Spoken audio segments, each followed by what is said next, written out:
پاشەوەی لە چەند ڕۆژی ڕابردوودا بە دەقیقی شەوی دوو لەسەر سێ کاتژمێر لە نێوان 8 بۆ 9 شەو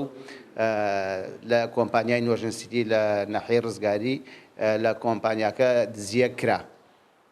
ئەو دزیە بڕی جیاواز لە پارگە خرایە ڕوو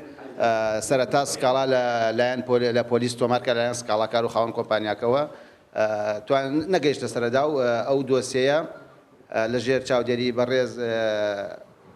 بەڕێوەبەراتی ئاسایشی گەرمیان لەژێر لە ڕاستساردەی تایبەتی ئەو بە هاوکاری هێزەکانی ئاسایشی ڕزگاری و ئاسایشی کەلار توانرا بە دواداچوونی وردو بە تەواو بکرێت زانانی کۆ بگرێتەوە لە ڕێی کامیرەکانی چاودێریەوە چەند تۆمەتبارێک خرانە ژێر چاودێریەوە سەرنجام توانرا دوو تۆمەتباری سەرەکی لەو تاواندا دەستگیر بکرێت.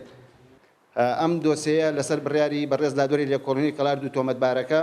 بەڕەگەز کوردن دانێکیان ئێرانی و دانێکیان عێراقیە خەڵکی سنووری کەلارە هەردووکیشان کێشێنەر بوون لە سنووری کۆمپانیەکە چێشنیانێراوە و تەباق ئیشیان کردووە